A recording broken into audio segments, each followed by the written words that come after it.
ఇప్పుడు టైం ఎంత? 10:30. 10:30.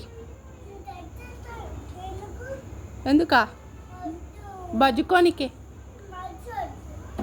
దామ్మా దామ్మా. డోర్ పెట్టేసుకోనా మళ్ళీ నేను? నువ్వు నాన్నమ్మ దగ్గర బజ్జుకుంటావా? మరేనా ఇక్కడ బయట బజ్జుకుంటావా? బయట ఇక్కడ బజ్జుకుంటావా?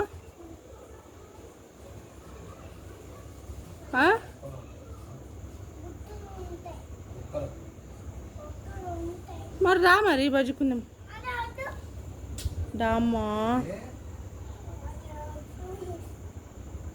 దాదా.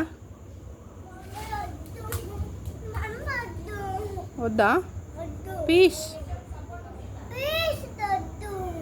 పీస్ రా.